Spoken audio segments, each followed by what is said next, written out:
Good evening, good afternoon, good morning to all of you, depending on which part of the world you are in. I am delighted to welcome all of you today to this webinar on behalf of WRI. This webinar will really have two subcomponents. One is the launch of a report that WRI India has worked on landscape restoration in the Sidhi district of Madhya Pradesh, as well as an announcement of our partnership with the government of Madhya Pradesh in taking forward the implementation of this report. The second part of this webinar will be a very interesting panel discussion on unlocking finance for nature-based solutions. And this will be moderated by my colleague from the Global Office, Sean Devitt. But coming back to why we worked on this, as you're all aware, India has nearly 18% of the world's global population, but only about 2.5% of the world's landmass. Therefore, the optimal use of its available land resources is not just critical to meet our food and nutrition needs, but also to ensure livelihoods for the nearly 700 people who live in rural India. Therefore, it's critical to protect and restore our lands and ensure the flow of ecosystem services very smoothly. My colleague Ruchika Singh will a little later present the findings of our report, and we will have perspectives from several other experts in this field. But apart from almost 170 participants that I see and still counting, we also have a galaxy of experts and very well-renowned figures on this webinar. We will be calling upon them one by one to sort of give their perspectives, and I will introduce them as we call upon them. As a slight deviation from traditional protocol that we see in India, let me first start, or rather kickstart the proceedings today by inviting Mr. Jamshed Godrej to launch the Sidhi landscape restoration report. But before he does that, a brief word of introduction about Mr. Godrej. Mr. Godrej is a very well-known figure in India. He really needs no introduction. But nevertheless, what I would add is he's the chairman of the board of Godrej and Boyce Manufacturing Company Limited. This is a well-renowned company in India. He is recognized as one of the captains of the industry in India. As a small child, I've been aware of Godrej as a name. It's a brand name in India that goes back many, many years. He is not just a member of the WRI Global Board of Directors, but is the chair of WRI India's Board of Directors.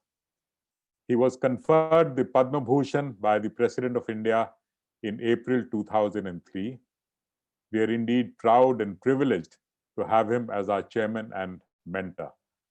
With this, let me invite Mr. Godrej to formally launch the landscape restoration report of the Sidhi district. Thank you, OP. It's my pleasure to launch the landscape report of the Sidhi district of Madhya Pradesh.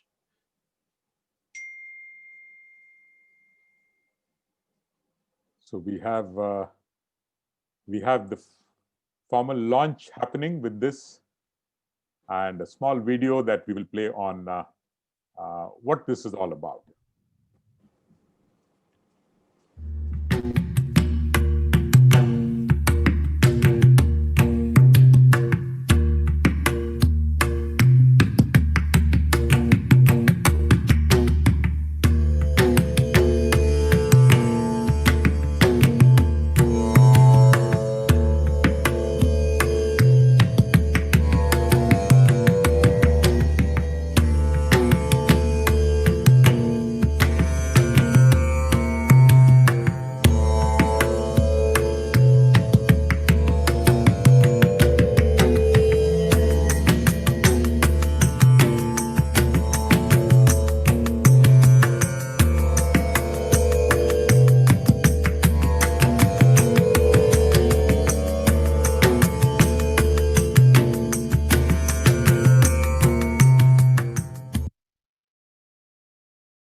Thank you for that launch, Mr. Godrej.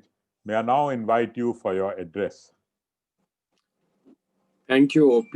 And on behalf of WRI, I want to welcome all our guests on this call and all the participants who have joined this call.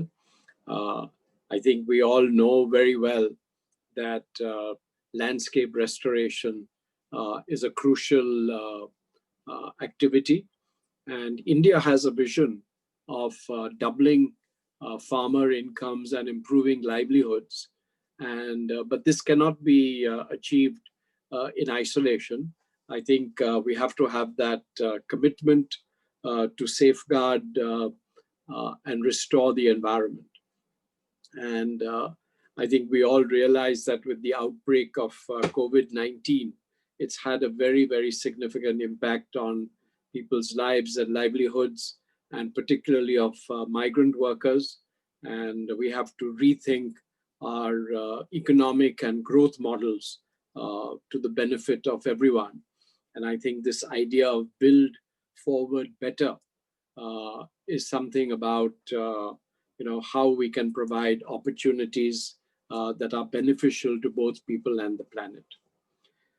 As we enter this new era here, I think the importance of nature-based solutions like landscape restoration are cannot be if we cannot show how important it is and how crucial it is, because these are cost-effective solutions for economic development, and at the same time we get the benefit of protecting the environment. And as we all know, India has actively participated in the global restoration movement. During the Bond Challenge commitment, we made a commitment to restore 21 million hectares. And also, we recently added 5 million hectares made at the United Nations desertification COP last year.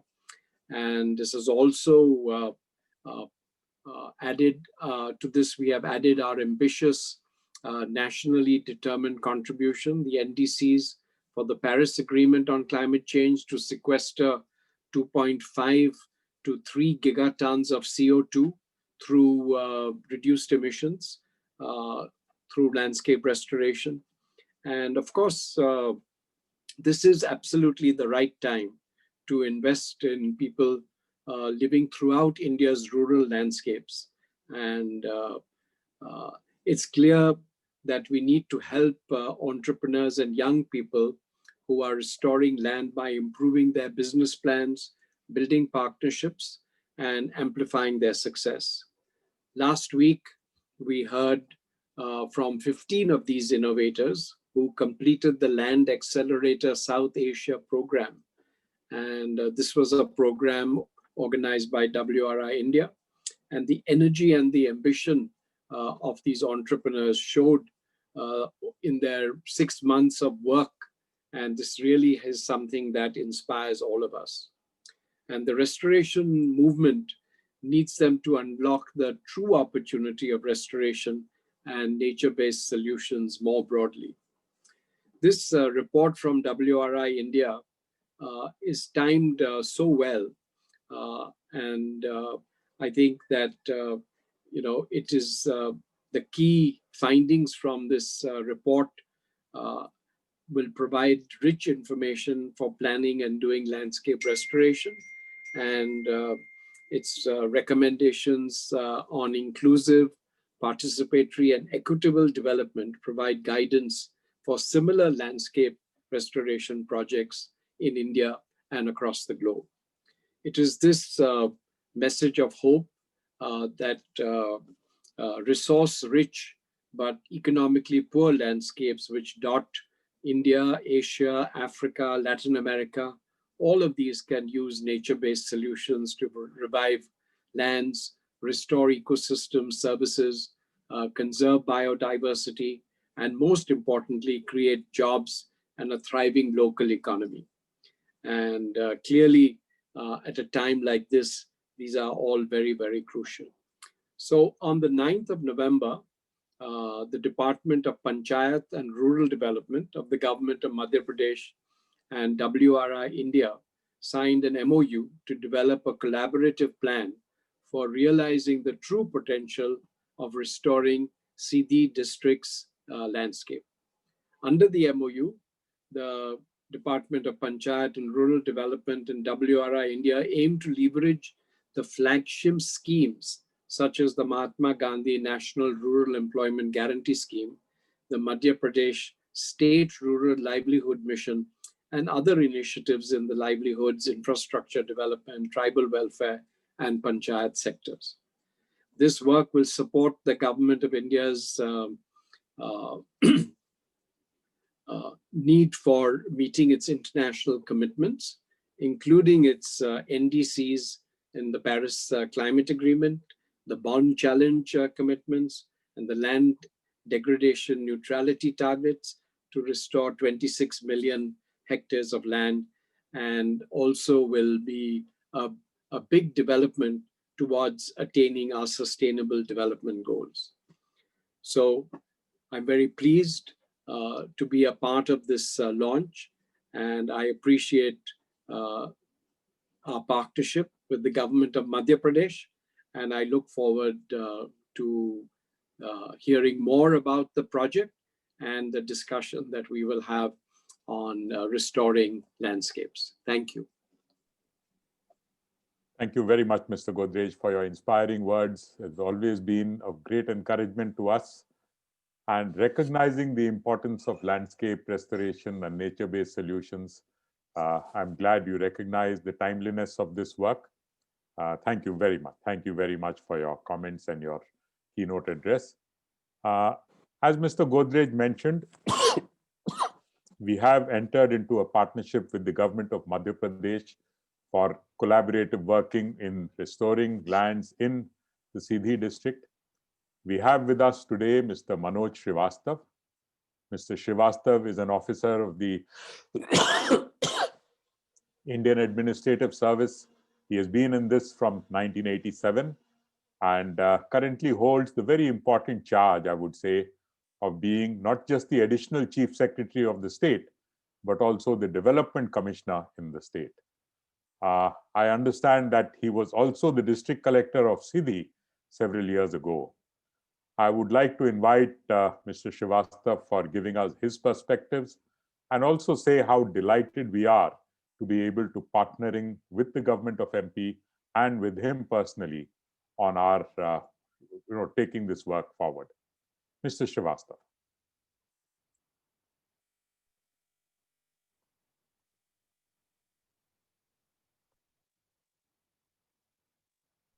I think you're on mute.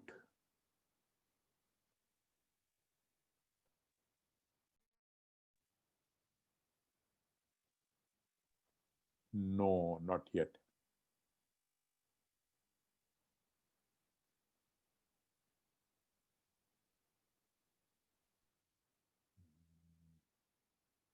No, I think it's still on. No.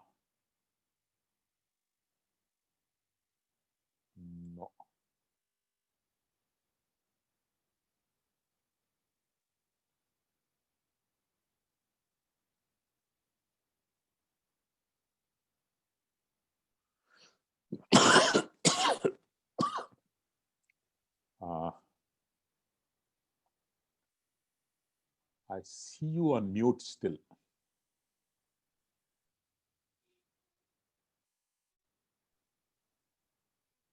Now.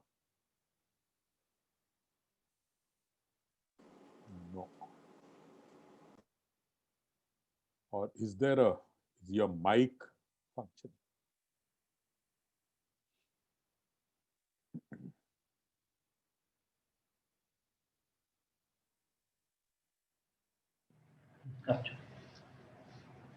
Yes. Am I audible? Yes, now you are. Thank you very much. Now you are. So on behalf of Government of Madhya Pradesh, I welcome you all I have never been to Sidhi, sir. I was collected Jhabua, not Sidhi. Oh, But sorry, Sidhi sorry, is I one got it. of those districts.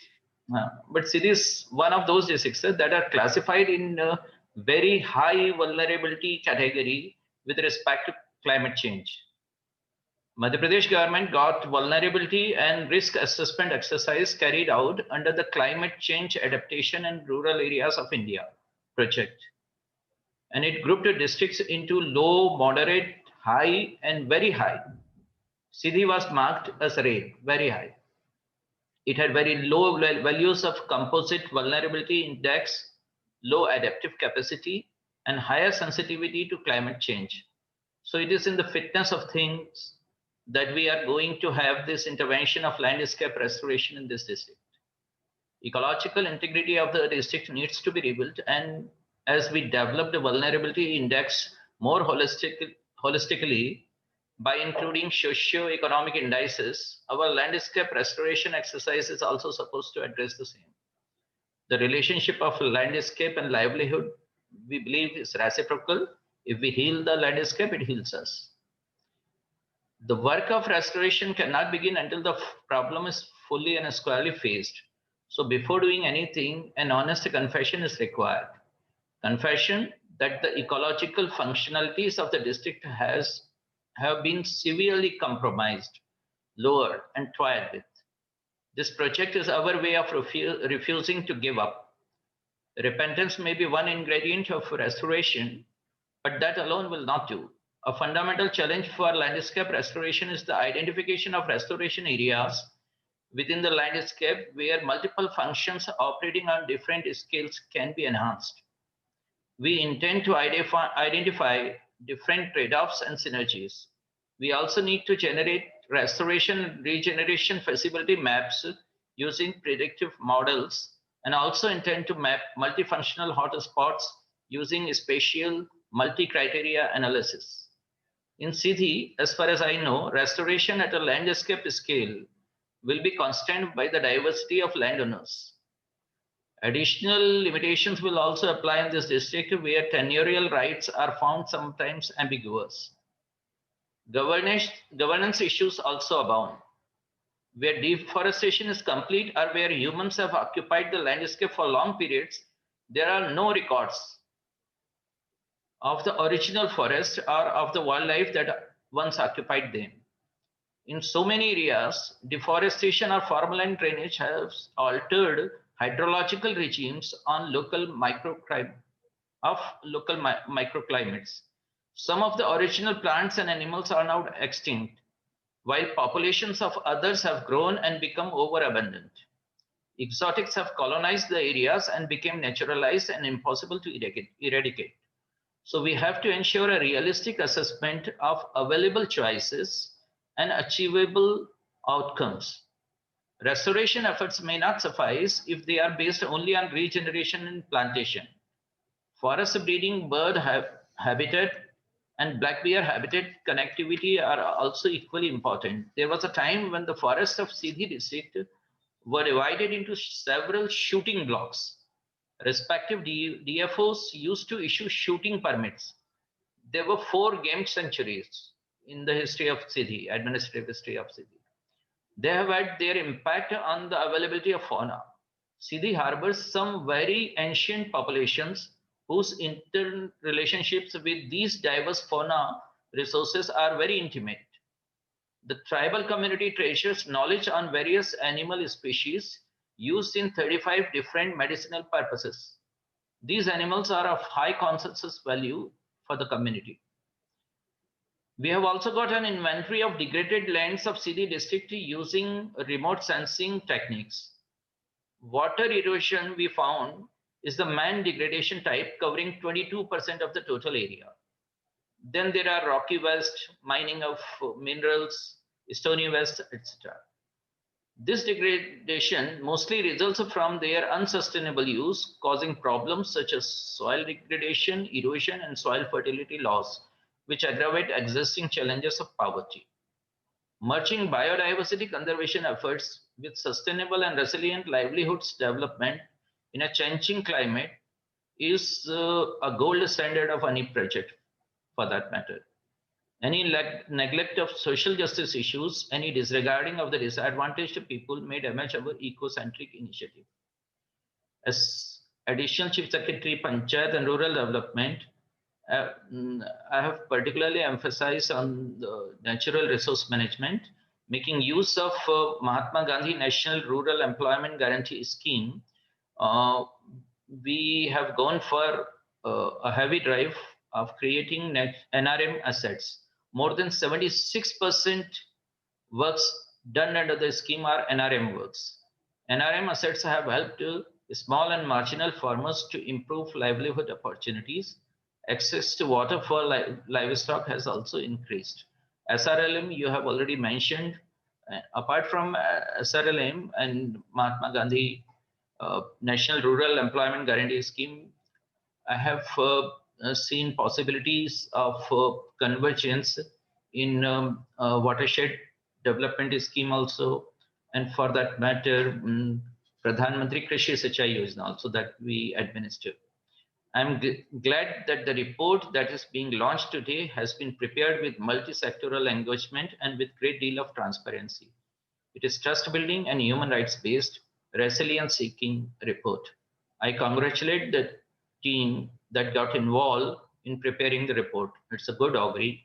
Hope it helps give us a focus and frames the dialogue for moving forward. All the very best. Thank you very much. Thank you very much, Mr. Srivastav. It was a pleasure to hear your perspectives. More importantly, I think it was a pleasure to hear you saying that we refuse to give up. I think that is the spirit that will carry this work forward. Thank you very much for that. Now, on the panel here today, we have Dr. Musonda Mumba, and I would request her to give her perspectives from a global experience that she has. We couldn't get a better person to speak on this topic. Dr. Mumba is the chief of the Terrestrial Ecosystems Unit of the UN Environment and also the chair of the Global Partnership on Forest and Landscape Restoration. She is UNEP's lead on terrestrial ecosystems for the UN Decade on Ecosystem Restoration that is beginning next year. And as I said, we couldn't have got a better person than her. Her professional experience led her to work with several governments across the world, cutting across Africa, Asia, and Latin America. Musonda, may I now invite you to give us your perspectives.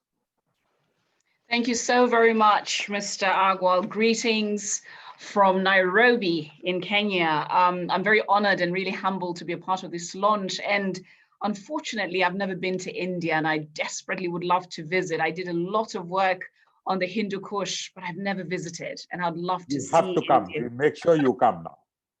Indeed. As you've mentioned, I would like to give a little bit of a global perspective, particularly from the role of the UN Decade on Ecosystem Restoration. Why this decade? I really want to welcome all the participants that are listening in, that on the 1st of March, 2019, the United Nations General Assembly launched through a resolution by many governments, of which the government of India was one of them, a resolution on the UN Decade on Ecosystem Restoration. Why this restoration? Perhaps the best answer really is the circumstances that humanity find themselves in 2020, right in the middle of the COVID pandemic. We have found ourselves in lockdown, we've lost loved ones, and our circumstances really are indicative of our relationship with nature. Something is broken. And so what we're beginning to see is this movement from the ground up. How do we restore these very ecosystems that provide us with the services to keep us healthy and also to keep this planet thriving? So this decade really is a momentous occasion, and it's going to be launched in 2021, really the beginning of the last decade of the Sustainable Development Goals. Because quite frankly, our very existence is dependent on the natural world, life below water and life above land, and very much interconnected with our social circumstances. And I was very glad to see that video from India, because when we talk about forests or we talk about landscapes and ecosystems, we're not talking about them from an economic perspective, nor are we just talking about them from a really environmental perspective. We also talk about the social, the cultural. Why are they so precious for our cultures and the defining of who we are as peoples? So this particular decade really is exploring opportunities and working with communities. And it's really following the model of new power. The idea that young people can start a campaign and initiative on restoration with the right science and right knowledge to be able to restore the very ecosystems that are degraded. Similarly, as we saw from that video, men and women, looking at the intersectionality of these landscapes, agriculture and forest management, wetland ecosystems, mountain ecosystems, how does that all come together? Businesses, as Mr. Gojit talked about as well.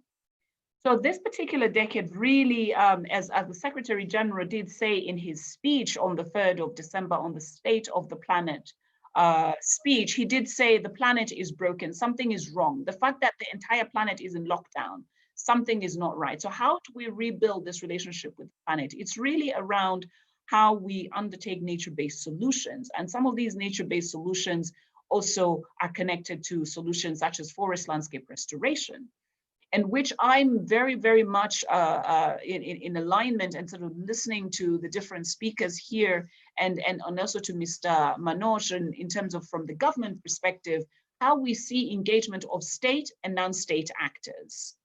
And lastly, but not the least, the bigger question that a lot of people are asking, what can we do? And what should we do about the decade? This is your decade. It's everybody's decade, whether you're a state or non-state actor, whether you're young or old.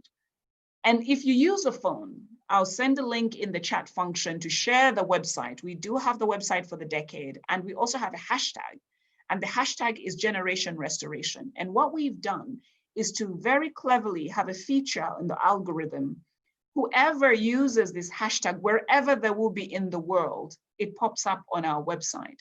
So we want to see this movement, this momentum, to really begin to see how we reconnect and we rethink our relationship with nature going forward, because we don't have much time. In this next decade, really what we do and how we do it for this planet is so, so important.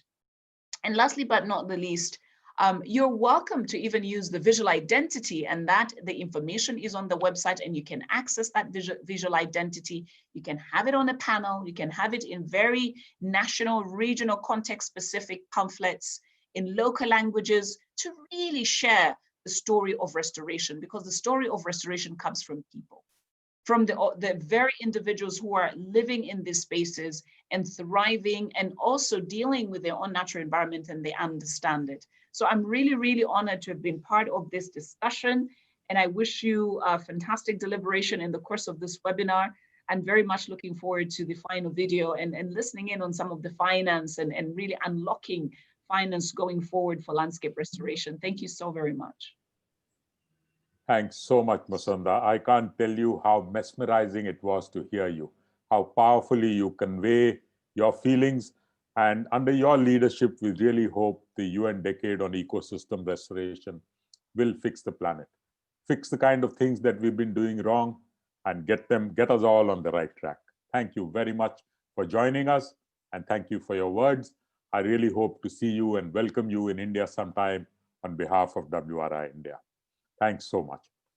Let me now call upon my colleague, Dr. Ruchika Singh, who leads our Sustainable Landscape Restoration Program at WRI India. She holds a double master's degree in politics from the University of Massachusetts in Amherst, and also a master's in development studies from the International Institute of Social Sciences at The Hague. She was an alumnus of in fact, is an alumnus of the Xavier's Institute of Social Service. Ruchika, as I said, leads our Sustainable Landscape and Restoration Program at WRI India. Over to you, Ruchika.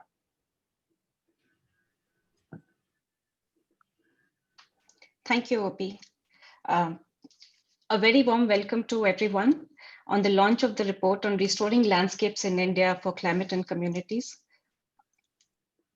This year has been tough for most of us, and one of the things that it has taught us is that nature and people are linked. And as countries plan for economic recovery, it's also important to think about what the impact of climate change would be and how do we mitigate some of those risks. think through in terms of socially inclusive strategies, as well as plan for climate resilience as well. Nature could be an economic winner for COVID-19. There are several economic benefits that can flow from nature-based solutions like protecting and restoring forests, mangroves, etc. Nature-based solutions can help in supporting triple challenge of protecting recovery of nature, meeting the needs of the people, as well as keeping the world within 1.5 degree of global warming. And we know that there can be multiple benefits, both from climate and the development side, that can flow from different nature-based solutions like green jobs and livelihoods, multiple ecosystem services, both in terms of regulatory as well as provisioning services like fuel wood, fodder, food that can flow from nature-based solutions when implemented right. For a country like India, which is 10th most forested country in the world and has 700 million people dependent on forest and agriculture for sustenance, a recovery plan also needs to plan and think about how these connections between nature and people are interlinked. Some of our analysis from Restoration Opportunities Atlas for India indicates that there is immense potential for landscape restoration in India in more than 100 million hectares. On the map that you see, the green areas are areas which are prioritized for protection to reduce fragmentation. The areas in blue are what we call as wide-scale restoration, where forestry is the primary land use, and restoration in these areas could reduce, could help in creating contiguous patches of forest areas. And the mosaic restorations are areas where is a patchwork of land uses where interventions like agroforestry could be undertaken. We see that there is immense potential for landscape restoration. And if landscape restoration and forest protection is implemented at scale in India, there could be 3 to 4.3 gigaton additional above ground carbon that could be sequestered through forest protection and restoration by 2040. To just give you an equivalent, this would be reducing emissions of roughly, equivalent of reducing emissions for 2.8 billion passenger vehicles over 20 years. So we see that there is huge potential for nature-based solutions and landscape restoration in the country. Just to kind of zoom out a bit, globally, there is a lot of estimations on landscape protection and restoration. We see that a lot of countries are working on atlases like the one which I showed in the slide earlier. And governments, decision makers are thinking through in terms of how do we develop strategies for restoration which are inclusive, which consider people in the landscape, and I can make people, bring people to the center stage who are driving restoration on the ground. Today, I'd like to talk a little bit more about the work and some of the learnings that are coming from Sidhi district in eastern Madhya Pradesh, as you see on the map. Taking the use case of restoration in a landscape context, as I said earlier, there is immense potential for landscape restoration in India. If you look at Central India or Madhya Pradesh, which you see the map in the middle, we see that there is immense potential there as well. And policymakers, civil society, researchers, practitioners could use some of the data that's available to plan for which areas one can prioritize when we plan for restoration. Of course, there are areas that should be excluded. Like in the India Atlas, we've excluded areas where ecologically restoration would not be appropriate. Also at the national level, it would not be, we've also excluded irrigated areas because we realize that there could be huge trade-offs with food security. But overall, the Atlas at the national level helps in prioritizing which areas could be prioritized for restoration. But the question that arises is, how do we, if we know which areas to prioritize, how do you design restoration strategies in a district or jurisdictions so that it could lead to multiple benefits? IUCN and WRI globally has developed a tool called Restoration Opportunity Assessment Methodology. It's been applied in more than 40 countries, which answers some of the key questions around who are the key stakeholders, what information is needed when planning for restoration, why restore, what sort of intervention should be undertaken, where they could be undertaken, and how does one do that? So Rome basically assesses the questions around, where, what, and also a cost benefit analysis in terms of how you do it, and also the finance for restoration, who would pay for it. So some estimations around that. We adjusted the global Rome framework for a economically poor and climate vulnerable district, which Mr. Srivastava was talking about earlier. Sidhi district in eastern Madhya Pradesh has is one which has several developmental challenges in terms of poor access to energy, clean water, etc. And people sustain on land for their and forests for their survival. And so we started with thinking, if while we are building a shared understanding for restoration in poor impoverished districts like Sidhi, how do we also bring in some of the concerns around livelihoods and economic opportunities that could flow in from restoration on the ground? So the example of Sidhi district would have a lot of learnings across for other districts in India as well as globally. And how did we do this? So when we were making adjustments to Rome for the Indian context as well as for Sidhi, we paid more attention, closer attention to some of the social inclusion and governance aspects. We specifically looked at what are the key livelihood benefits in short, medium, and long term that can flow from implementation of restoration. We paid attention to actor network relationships that are very crucial when planning for restoration, and the flow of multiple ecosystem services. Carbon is important, but also thinking through in terms of some of the other ecosystem services like biodiversity, fuel wood fodder, which fuel wood and fodder primarily came up very high in terms of the local priorities when we were doing our consultations. While we were adapting the room, we followed an iterative adaptive approach, and we focused on developing participatory consultative tools. For instance, we used the global framework which identifies key success factors and challenges for restoration and developed it into a card game. We also developed the ecosystem services diagnostic based on some of the research that UFRO has done. We created a baseline of tree cover and count using FAO's collector tool, and we did it through a participatory method where we brought together people from the landscape as well as people who have experience in remote sensing and GIS to kind of map out the baseline as well as see what are the potential areas. And we focused more attention on actor network relationships. We did this over about 2 years in consultation with more than 600 participants. As I was saying earlier, and how did we do this? So we did consultations at the district level, sub-district level.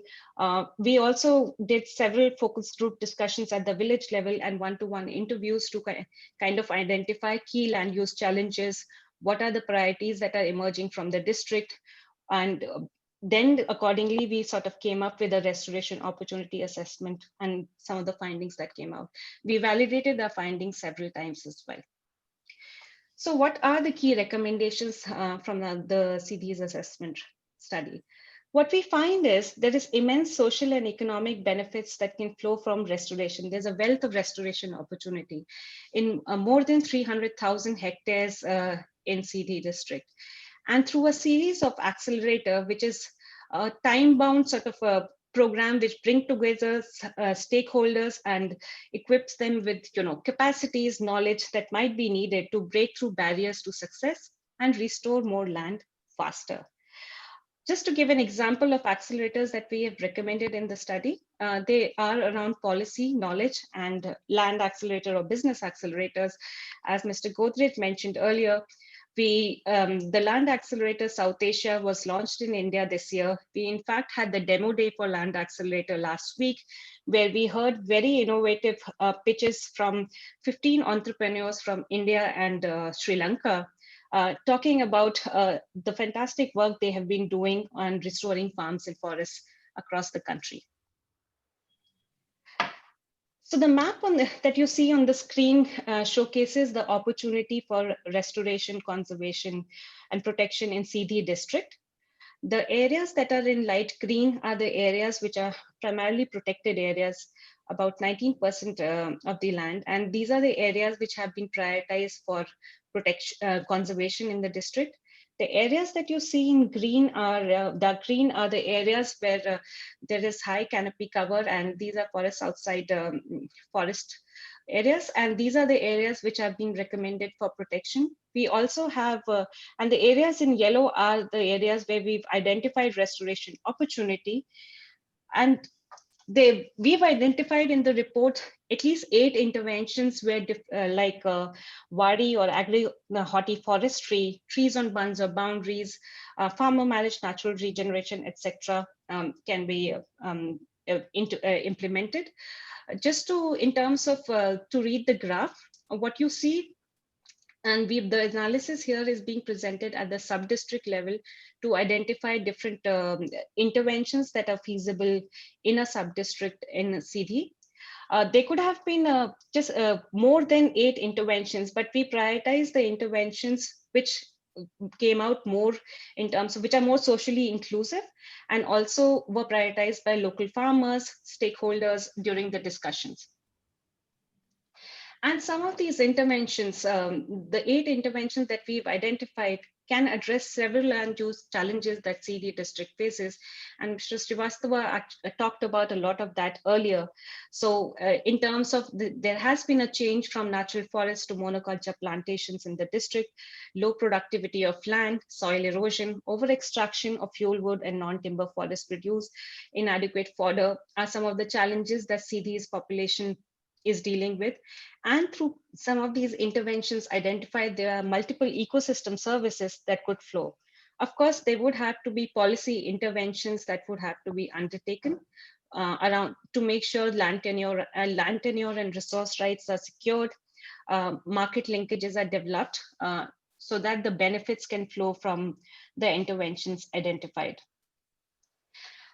But there is a good reason to do that, as we realize that there is immense economic potential from restoration in Sidhi district. Working with our partner, Institute of Livelihood Research and Training, we identified there are 6 value chains that can be developed around 60 tree species of bamboo, mahua, palash, jackfruit, Indian gooseberry, and moringa, which could create in a poor, economically impoverished district like Sidhi, 30,000 jobs through 3,000 microenterprises, and could lead to 7 million tons of carbon sequestration over 10 years only in forest areas. Of course, there is a lot of, by planting of saplings, the 3.75 million days of employment can be created. And there could be 1.3 billion of extra income from wage and sale of saplings in Sidhi district if restoration is implemented at scale.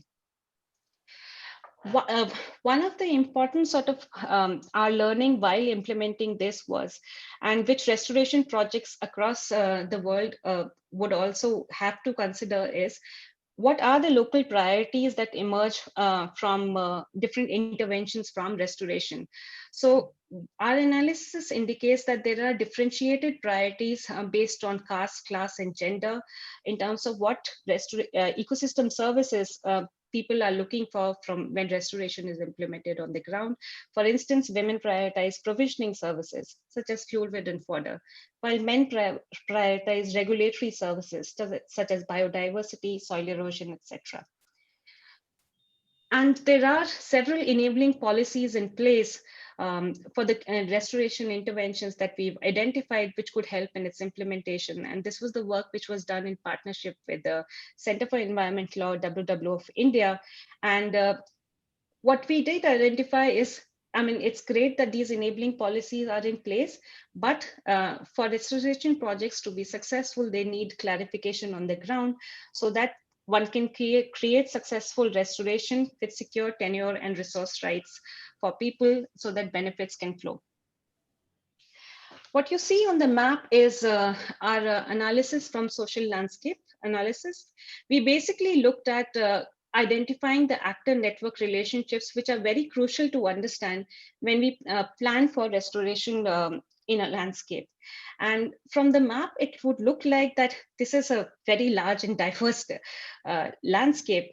which it is a large network, but it lacks diversity of actors. And one of our finding has been that if we have to steer landscape restoration in the district, some of the actors who are in the periphery of the network, like civil society organizations, research institutions, etc., need to come to the fore as well. District administration, farmers, and local champions emerge key for implementing and scaling restoration in the district. Just as in terms of the way forward, I think we are quite excited about the partnership with the Madhya Pradesh government, as Mr. Srivastava also indicated. And now the focus would be on how do we build these collaborative synergistic plans that can restore land faster, but taking into consideration local people's rights, and also considering the ecosystem, what the priorities are, and for the development. And nature-based solution overall, and examples of Sidhi and when scaled up in Madhya Pradesh and across, some of these examples show that some of the international commitments that Government of India has made under the Bond Challenge, there are several SDGs that align to it, but I've mentioned a few here. And very strong alliance with also looking at the Paris Climate Agreement goals that India has. Some of these could be met if nature-based solutions are implemented at scale. Of course, Government of India's several of the missions and targets are already in place, including the vision to doubling farmers' income. And these solutions could help in supporting and implementing it. This work would not have been possible without the support of JEF, UN Environment and Good Energies Foundation. We are very grateful for their support. And of course, to our local partners and stakeholders, and Institute of Livelihood Research and Training, Bhopal, as well as Center for Environmental Law, WWF India. Thank you so much. And we are very excited about this. Thanks so much, Ruchika. Ruchika had led this work, and the extent of her involvement is clearly evident from the depth of the presentation that she had made. We are extremely proud of this partnership. I think it's an excellent example of showing how a government and civil society and think tanks can come together for implementing this kind of work in a rural environment. And I'm particularly happy with my team having done this work, because Sidhi is not a very easy to access place. And despite its remoteness, the team put in all their work into it, all the effort into it, and came up with this report. I'm really proud that this team has been able to take it up. But the one person who was of great help while we were doing this work was Mr. R. Parshuram. Mr. Parshuram was also a member of the Indian Administrative Service. He was the Chief Secretary of the state government, the Chief Secretary of Madhya Pradesh. And after that, for about 5 years, he also served as a state election commissioner. Now, in his case, I'm not wrong. He was the district collector of Sidhi several years ago. In the case of Mr. Srivastava, I made a mistake. Mr. Parshuram, I know he was there. We're in fact very proud to now have him amongst us as a senior fellow with WRI India. And given his experience in Madhya Pradesh and the years that he spent there, I would invite him to give us some of his perspectives on this effort. Mr. Parshuram. Thank you, OP. In fact, I sent you a WhatsApp message saying that, OP, please don't call me Mr. Parshuram, call me Parshu or Parshuram as my friends do. I think you haven't seen that. But thank you so much for not only inviting me to be on board on this project, but also for the kind of association opportunities I've had to be with your team led by Ruchika in these last few months. For me, today is an important day, in fact, a very important day in my life, and I'm not exaggerating. Sidhi is a district where I have lived and worked. Of course, I left the district, living there, I left some almost 35 years ago or a little more. But I've been associated off and on with things that have happened in Sidhi. More so now with my involvement with WRI.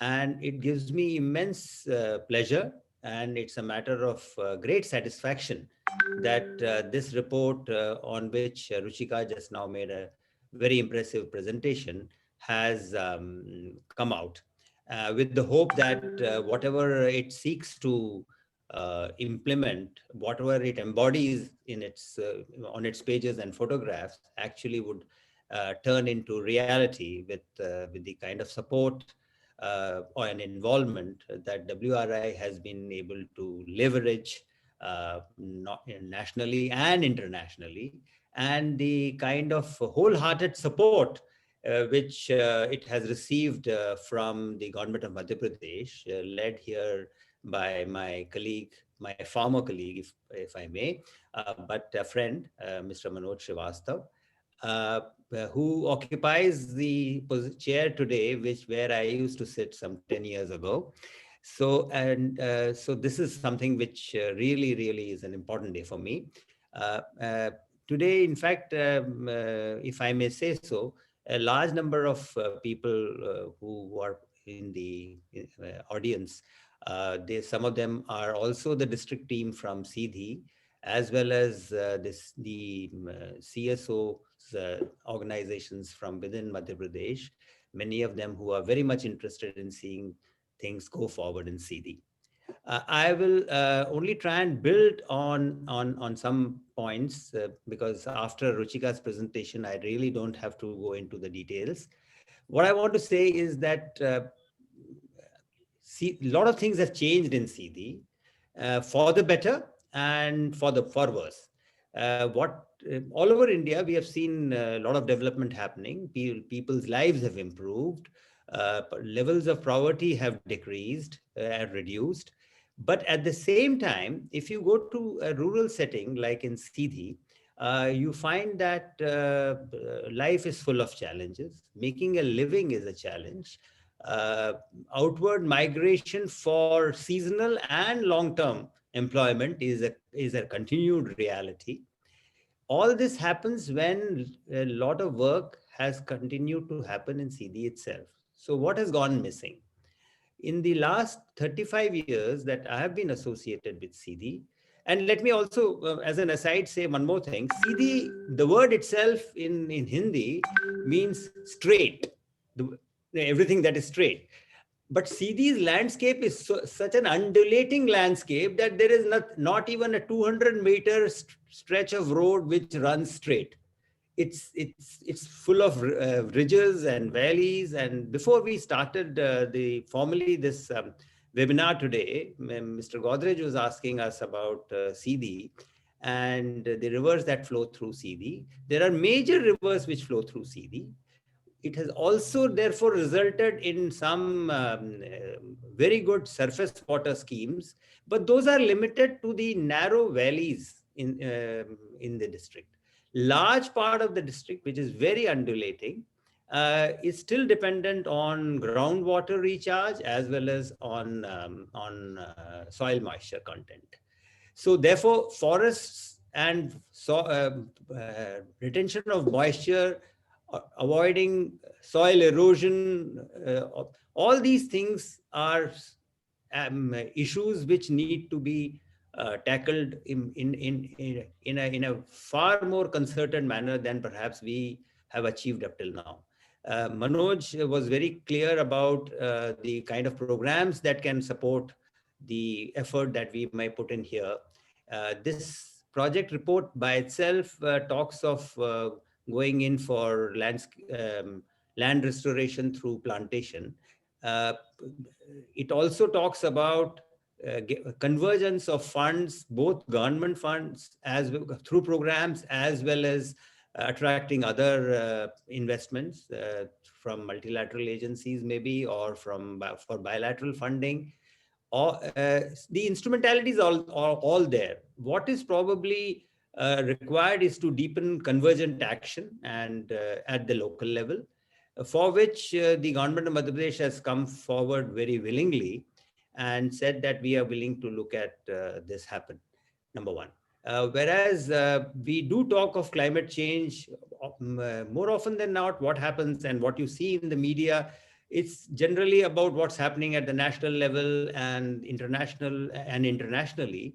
but the action always has to be at the local level. Now, in Sidhi, probably is a district which, I mean, you can perhaps think of a better district. There will be several other districts like Sidhi in India, but Sidhi certainly is one of the most climatically challenged districts.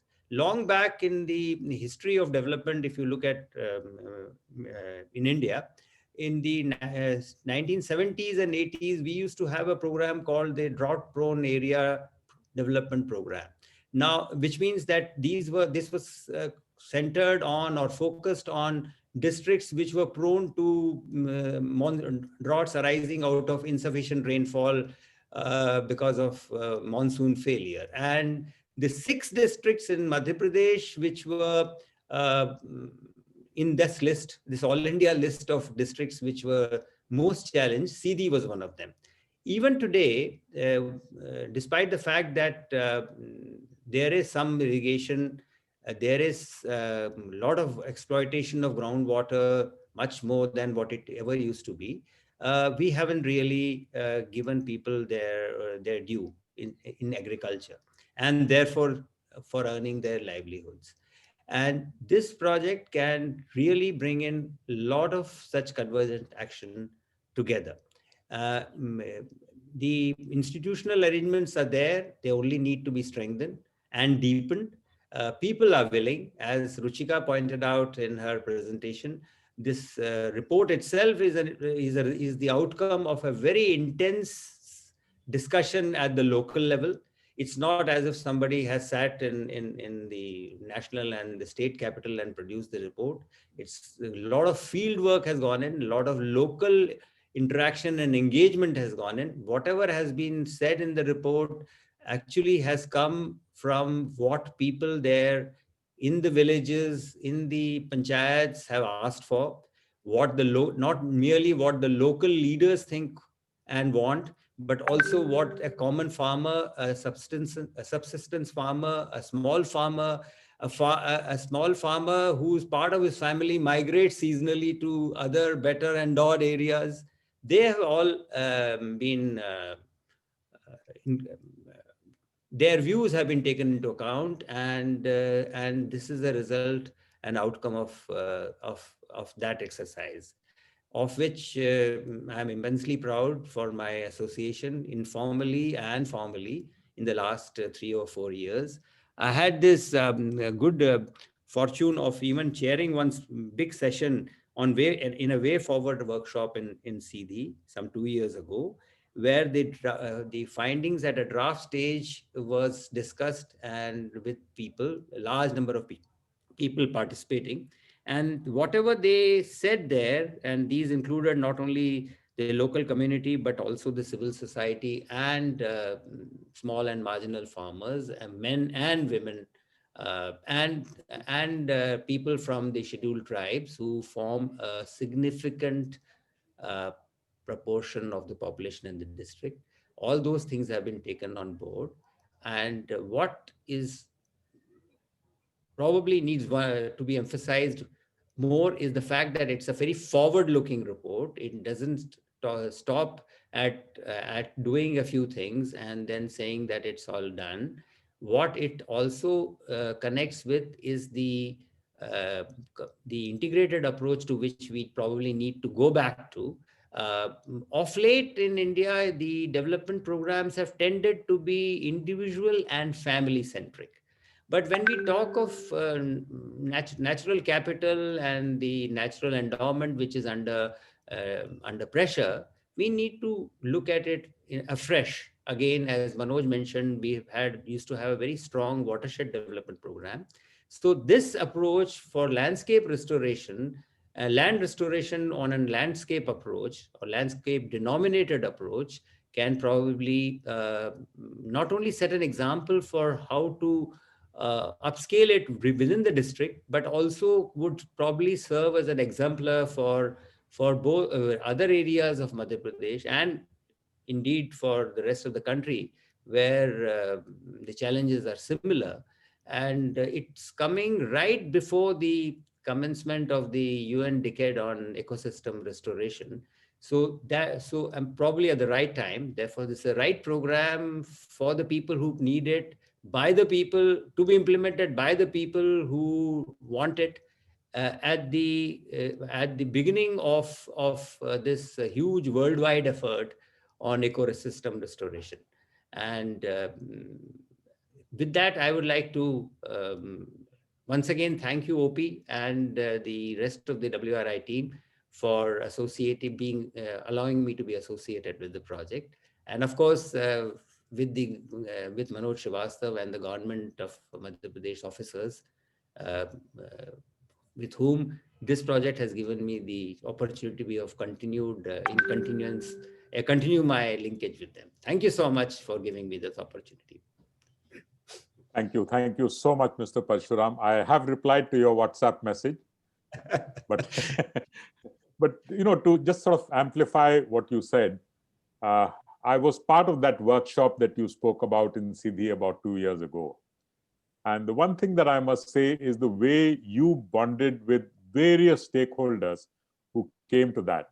It really showed the passion with which you were the district collector of Sidhi and kept going back to that place.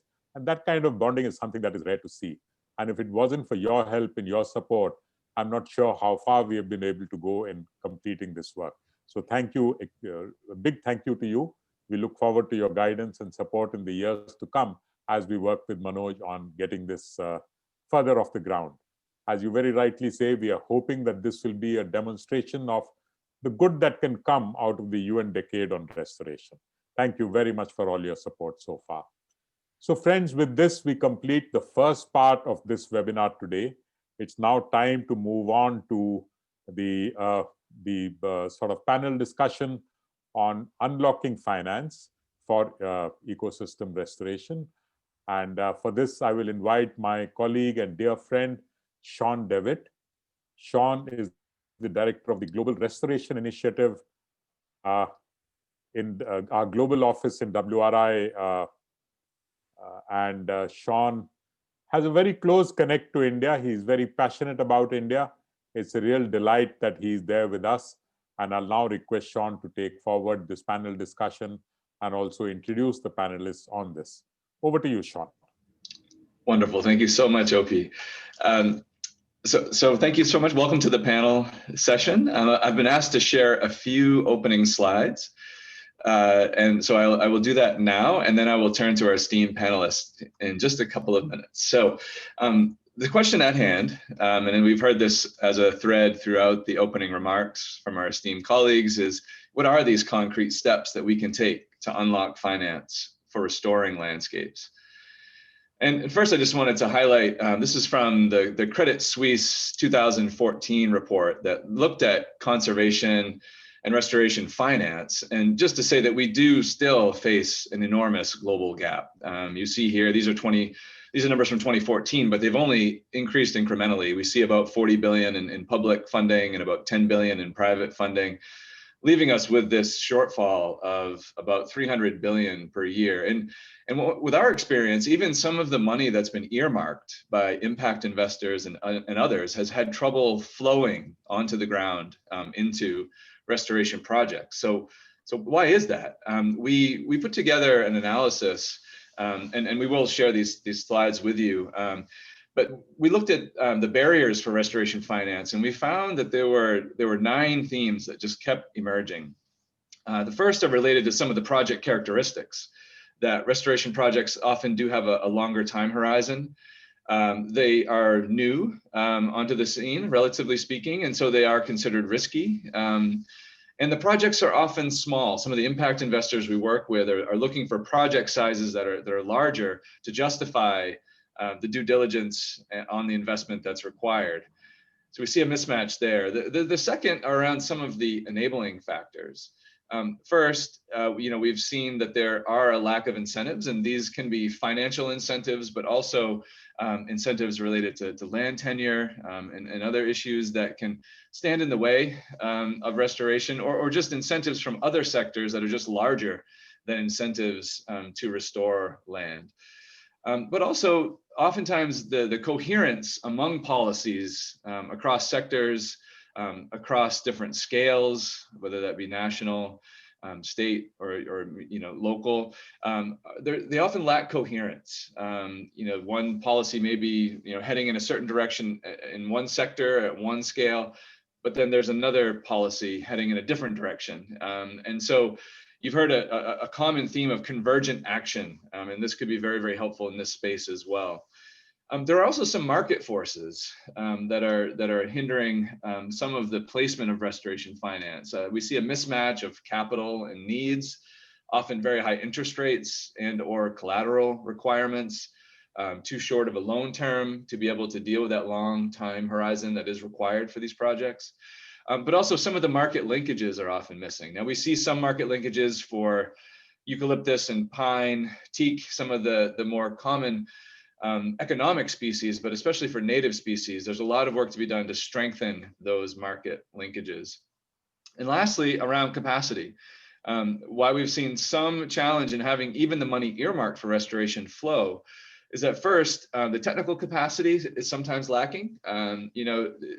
Partnering with Mother Nature does require knowledge of what species and in what place, based on a number of biophysical and social factors. But also the investment readiness is sometimes low, ensuring that the right team, that the right business model and the right operating models are in place to allow these projects to grow. And so with that, looking at the Sidhi report, there were more than 350,000 hectares of restoration opportunity identified within those 8 interventions that Ruchika mentioned. The overall cost was estimated to be somewhere between around 4,000 and 7,000 million Indian rupees, or between 65 and 111 million US dollars over 5 to 10 years. And I mean, the good news is that there are existing flows of finance, some gaps, but even those existing flows, again, coming back to this theme of convergent action, are fragmented, and they've proven to be insufficient thus far. And so this convergent action seems to be an urgent issue to be addressed. And lastly, the costs do vary widely depending on the type of the restoration intervention and the actors assumed to carry it forward. Here on this graph, it shows the 8 interventions across the bottom. They range from trees on boundaries, the agri-hortiforestry, to assisted natural regeneration, bamboo plantations, mixed species plantations. There's 2 key takeaways from this slide. The blue markers show the average cost of restoration, and you see the number of Indian rupees on the left axis. And then the orange line shows the number of hectares that are available in Sidhi district for these. And the main takeaway from this slide is just that there really is no one size fits all. We sometimes talk about restoration as though it's one project or one intervention, but actually it's quite a big tent with quite a few different interventions inside of them. Some of them generate public benefits and so warrant more public financing. Others generate private benefits, so warrant more private benefits. Others are mixed, warranting blended finance. And you see, this is a graphic taken from the report, looking at the different types of financing that are available. And it first looks at the sources of financing. For these sources, you'll see a check mark means these things are already in place. A plus sign means that there's opportunities for new sources. But already there's government funding, there's development bank funding from NABARD and others, retail banks, private funding, multilateral funding, with opportunities for bilateral funding. The channels through which they're flowing include government agencies, research and extension, the private sector, as well as nonprofit intermediaries. But on the mechanisms that are developed in Sidhi district, you see fewer check marks and more plus signs. So more opportunity and fewer things in place. So there are some public expenditures already. There are some grants and loans, but you see opportunities for other mechanisms, tax incentives, guarantees, bonds, market payments. And to realize these interventions, and again, this idea of convergent action is really key. These are quite fragmented at the moment in Sidhi district and across India and across, frankly, the world. So there's a lot of work to be done in bringing these together. Now, how do these things come together in landscapes? This is the last slide I wanted to show before we turn to our panel. And I'd seen some questions in the chat as well about, how do I get financing into my landscape? And we've circled in blue usually where we think about the financing. This is around effective implementation. How do I just get this moving and plant, or fence, so I can realize restoration? But this graphic is taken from a great little book called the Little Sustainable Landscapes book from Global Canopy. And it tries to highlight the steps that are needed in a landscape in order to get good landscape management going. And it really starts at the top with this multi-stakeholder platform. We know that these solutions are very local, right? And it requires local leadership from a wide variety of folks, from subnational government, from the private sector, from communities, civil society. Those folks need to come together to develop a shared understanding of what's possible. And this is where these kind of Rome reports, like we're launching today, can be very, very helpful. That's going to tell you what's possible, but then a collaborative planning exercise needs to be undertaken to say, okay, from what's possible, what are we going to do? What do we agree as a multi-stakeholder platform to do? Based on those plans, then financing can be mobilized behind them. And that's usually a mix of public and private and blended finance. And then that implementation needs to then be monitored effectively to know the results of that finance, to then feed back into this multi-stakeholder platform and to feed that information back to the financiers that are funding restoration. So with that, there's a lot of different ways to look at how we need to finance restoration along that chain. And we're very pleased and honored to have with us today 3 esteemed panelists to answer this question. What are the concrete steps we need to take to unlock finance for restoring landscapes? And what I'd like to do is I'll introduce each of the panelists, and I'd like to give them 3 or 4 minutes to respond to their initial response to this question. And then I'll introduce the next panelist. And then when we finish, we'll open for Q&A for the audience. So I encourage all of you to please type your questions into the Q&A now. We'll be screening through those. And yeah, we'd love to include your question. So first, let me introduce Dr. Ashok Khosla. Dr. Khosla also needs very little introduction, but I will provide some introductory remarks because of his amazing experience. He is the chairman of the Development Alternatives Group, a social enterprise dedicated to a sustainable future for all.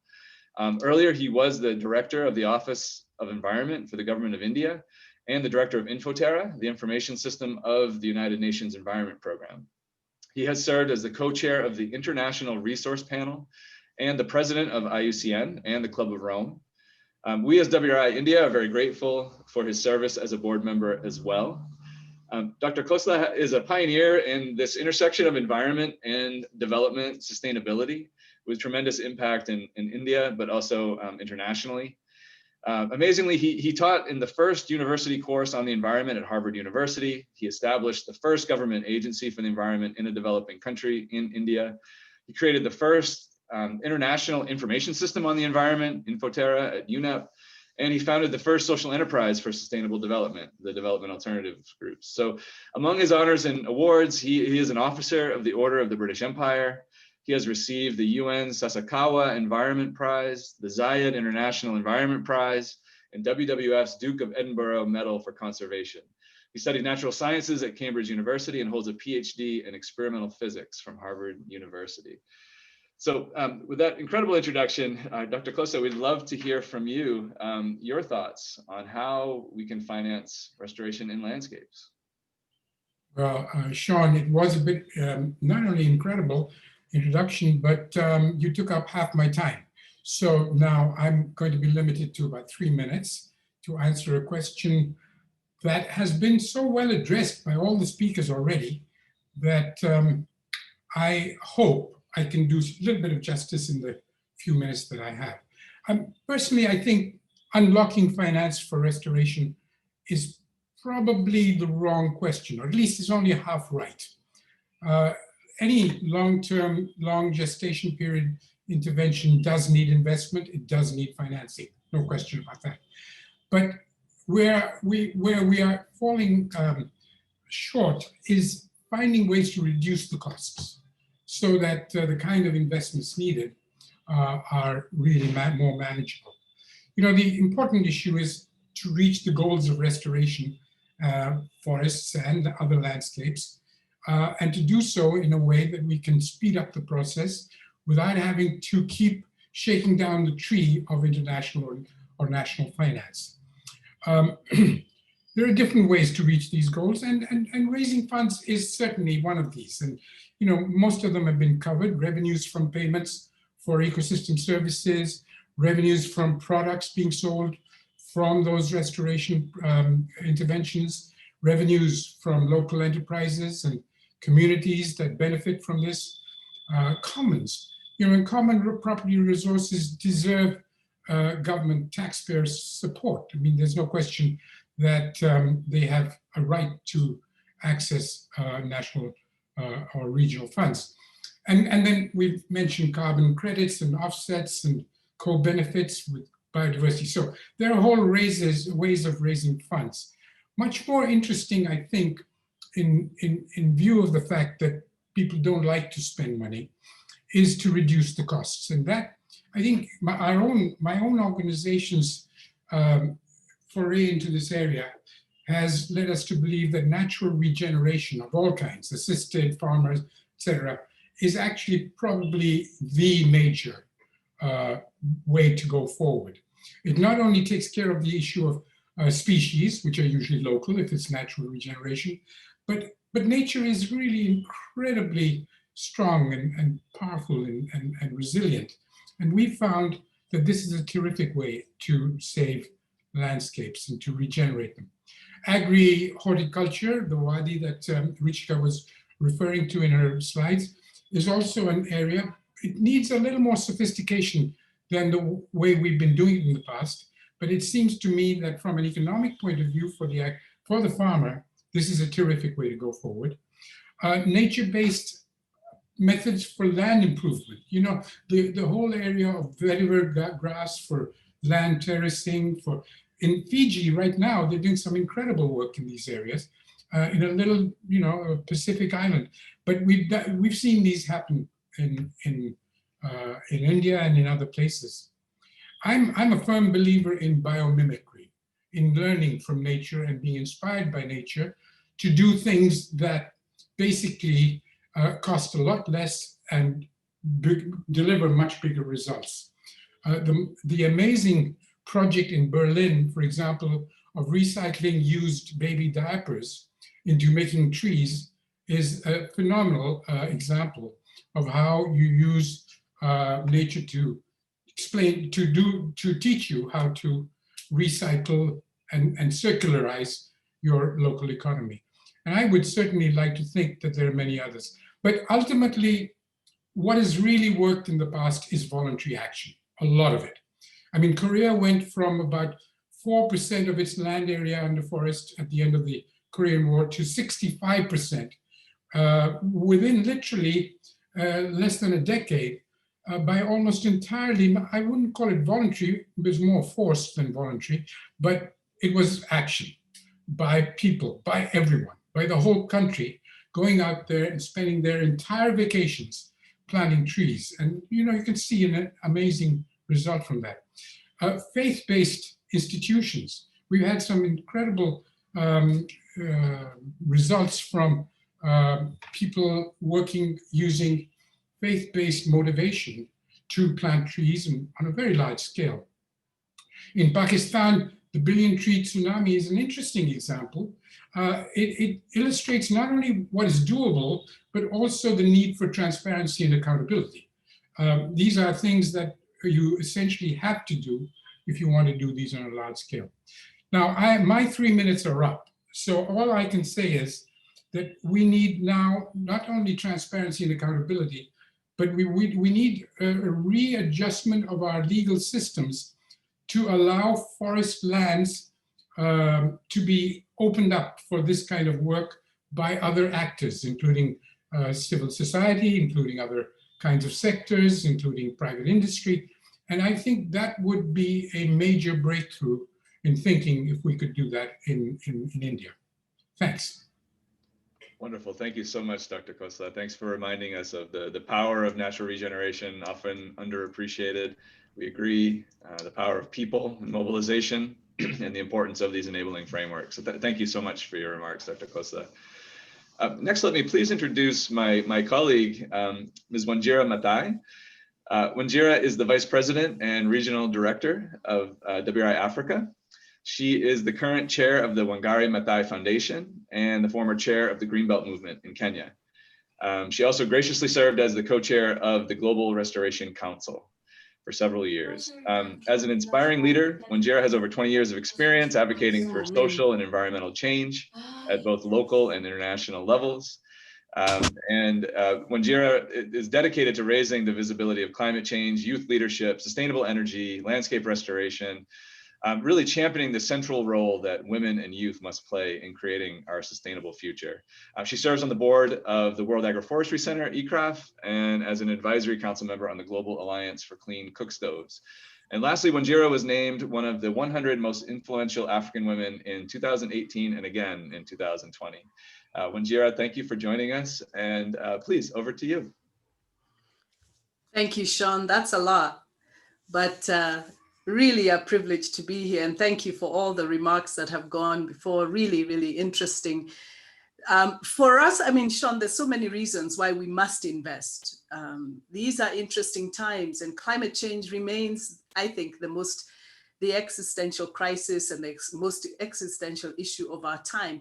But it has also been exposing in the last few months the inequities, the vulnerabilities of our world today. We are living in increasingly challenging times, facing multiple compound risks, the climate change, of course, the pandemic, the economic crisis, and I think the growing inequality that is raising both anxiety, but also deeper, putting people into even greater vulnerability.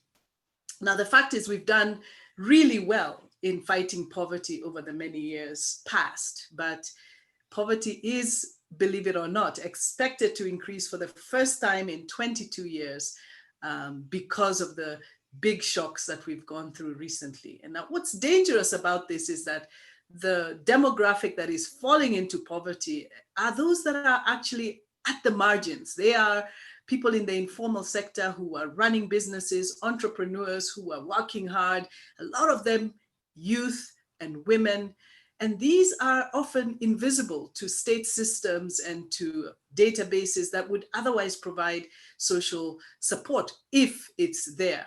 So even as part of the recovery, every opportunity we have to turbocharge entrepreneurship would be transformative. And the extent to which we can build resilience as we do that, even better. And I think that's why the opportunities presented by nature-based solutions, and in particular by restoration and safeguarding of forests, really, really important. And Ruchika's presentation made it very clear, the significant benefits that communities stand to gain. So that I think is really important. But to put it briefly, we do need to invest in helping entrepreneurs and young people who are restoring land. Many of them are ambitious, they are energetic, but they really do not have our support. The opportunity, in many ways, I say when I talk to them and listen to them, is somewhat of a mirage, because the restoration opportunity seems there, but the financing is not there. The technical capacity is not there.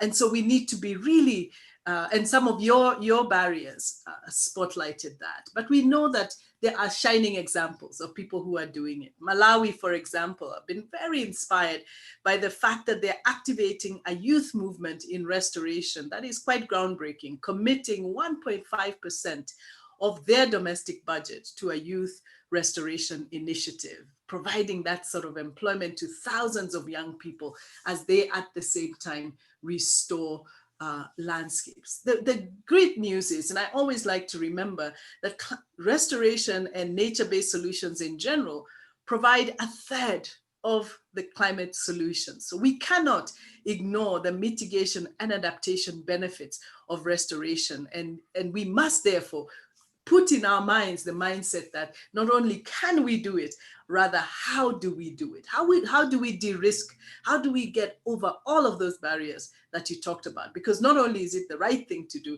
it is the most economically opportune thing to do at the moment. And so we know there are many ambitious entrepreneurs across the region, also in South Asia and in India in particular, where we are discussing. Many of them want to bring prosperity to their lives and to the lives of the communities where they live. We've talked to some of them through the webinars we've had with UNEP and the African Restoration Initiative, and the message is often the same. We don't have the technical support. We don't have the funding to make this possible, but there are tools, and I'm really proud that at WRI, certainly that we have the Land Accelerator, for example, that is continuing to bring and support entrepreneurs and improve their business models so that they can access finance and they can share the best practice with each other. And I know that very recently, India held its very first Land Accelerator, and I hope that was the first of many to come.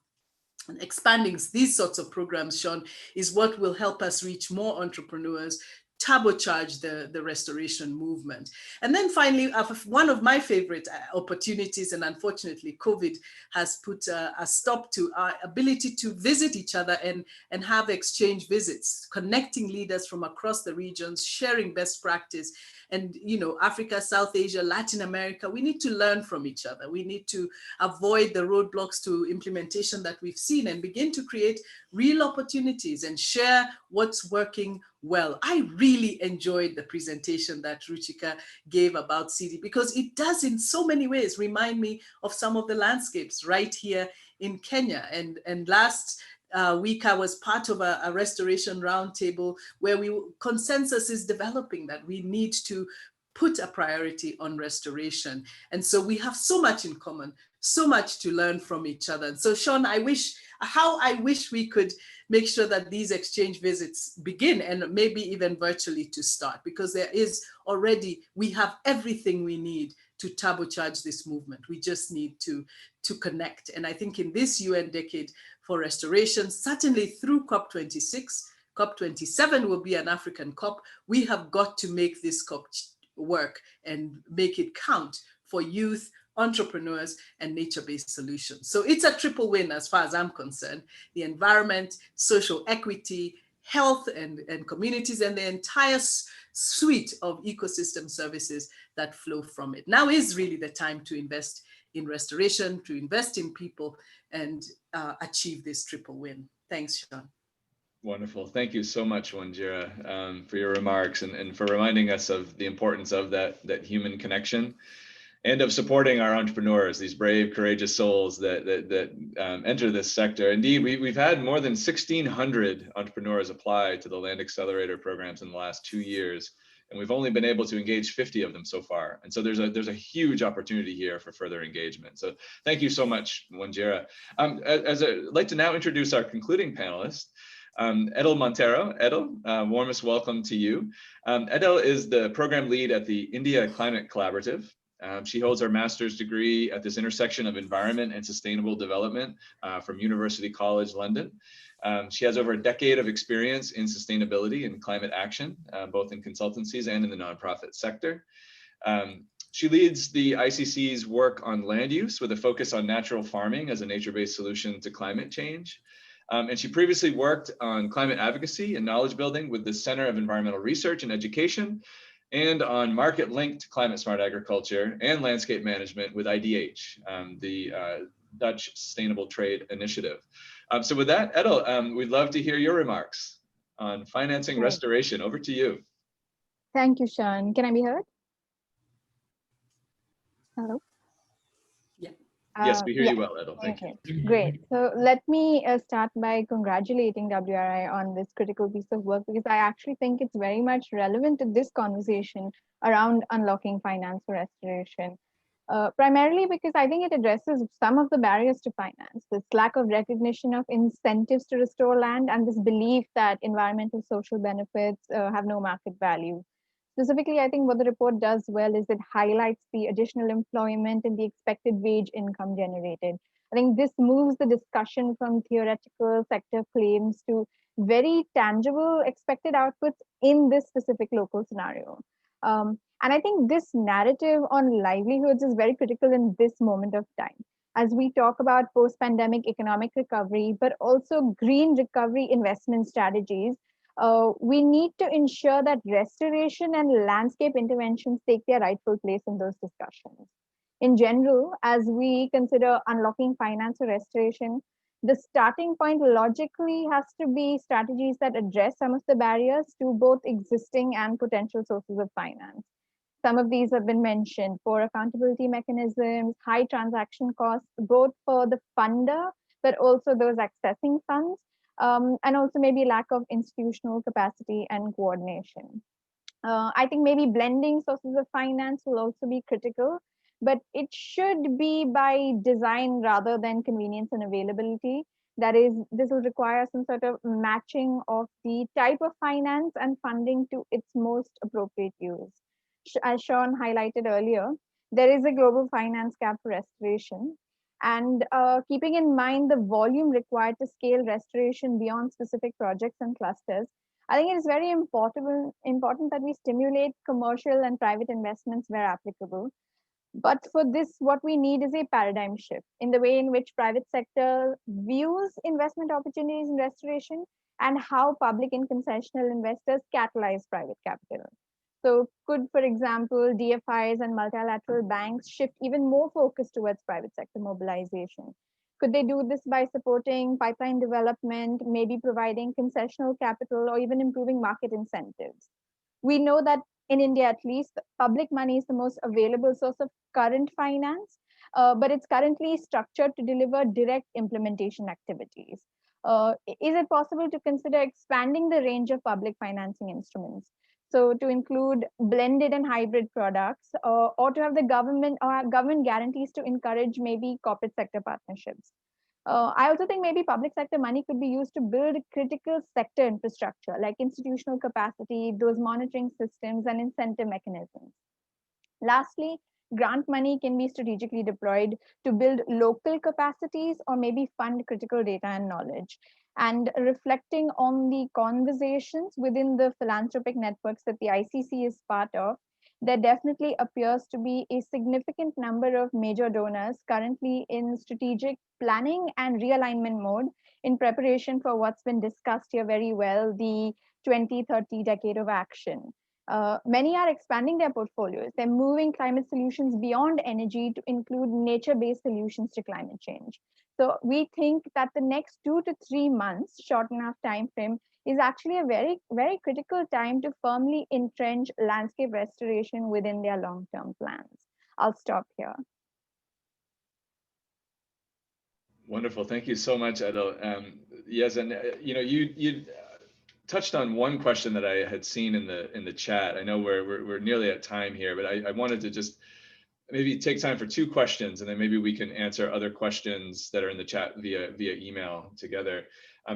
There's been a question about blended finance and landscape portfolios for finance, and if folks have seen good examples either in Sidhi district itself or in other areas where we've seen effective blending. And just curious, Edel, if you wanted to take the first stab at that question.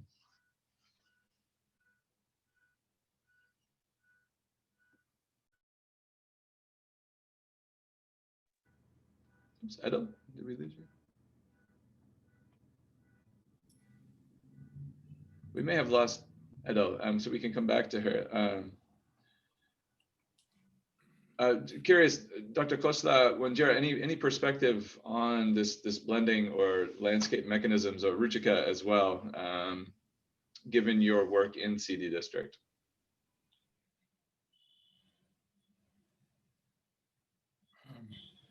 I could take a stab at 1 or 2 aspects of that, not from Sidhi, from experience in Sidhi, but our need to blend not so much finance, but blend small projects into large aggregation of projects. Because a large part of the issue that also appeared in your slideshow is that the small projects are small and the funding agencies can't deal with them. And one kind of blending that we need is how to aggregate projects of various types for delivering in a blended manner to funding agencies.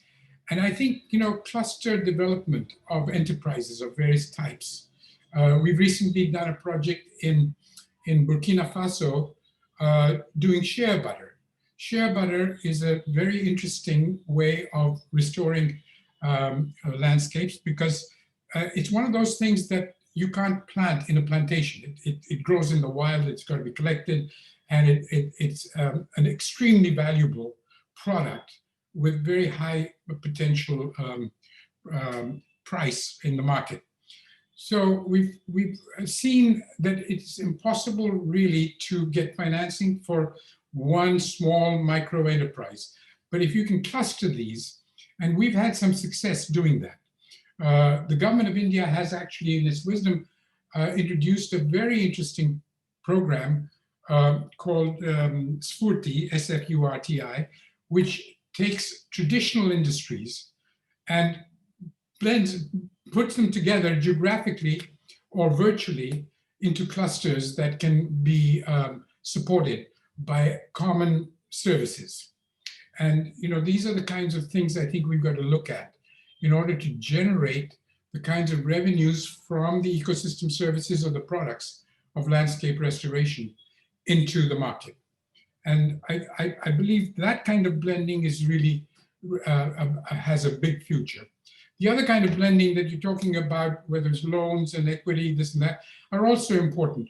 But basically, I think what's holding us up is your number 5 or number 6, whatever it was, obstacle, which is essentially that the small entrepreneurs are not able to access money, and we've got to figure out a way to do that. And whether it's carbon credits or it's money from the bank or whatever, this is really a major breakthrough idea. Terrific. Thank you so much for that emphasis, Dr. Khosla. And I agree entirely. Maybe we have time for one last question, and perhaps Wanjira, I could direct this question to you. There are quite a few questions in the chat related to local organizations and people working on the ground, and just the central importance of people as the engine that are going to drive restoration solutions forward. Are there some solutions, suggestions for how finance can do a better job of reaching these local organizations and people working on the ground? We've heard Dr. Khosla mention the importance of clustering. Are there other aspects based on your experience that you would like to highlight? Well, Sean, that really good question. And that is actually the big question and gap in financing at the moment. As you mentioned, some of these quite small and not even qualifying for some of the smaller investment funding because of the nature of them. But the truth of the matter is that's where implementation is happening. And it is at that scale multiplied 1,000 times that we have to figure out how to make it happen. At the moment, when you look at the fact that restoration is 1/3 of, and nature-based solutions are 1/3 of the climate solution, we've got to figure out how to finance it, because it's not enough to say that they have to be large projects, because we know that restoration at the community level has significant multiple benefits. And the truth of the matter is, as well, is that those benefits flow to the community level, to the family level, and that is the rate at which the sustainability of restoration in particular can be maintained. When you look at the landscape that even Sidhi, when we were looking at that presentation, you can see it's around those homes, it's around communities, and the ownership, the co-management of some of these forests. In Kenya, we see it. The work of the Greenbelt movement remains a shining example of how over 50 years, local communities have continued to engage in restoration because there are financial incentives flowing to them directly as groups, but as very small groups, and in ways that funding would just not we couldn't invest in large numbers. So I think the real question we need to ask is, how are we going to crack that gap? We've got to figure out how to make finance work for that sustainable model of restoration, because it is sustainable. And after all, if we don't involve local communities, none of this is sustainable, because it is within, the restoration is happening in those communities with those individuals who must see the benefits flow to them from that restoration. And sometimes the ecosystem services are slow in coming, but there needs to be utter community engagement upfront in that restoration agenda. Terrific. Thank you so much, Wanjira. Well, with that, we'd like to call the official program to a close. We want to thank you for your time and attention. We want to thank you for putting your questions in the chat. For the questions that we weren't able to get to during the live session, we will follow up with everyone with responses to those questions and also with the presentation materials. I'd like to thank so much our speakers and our panelists. I'd like to congratulate the team as well as the people of Sidhi who were heavily involved in that process in guiding the information that has resulted in this report.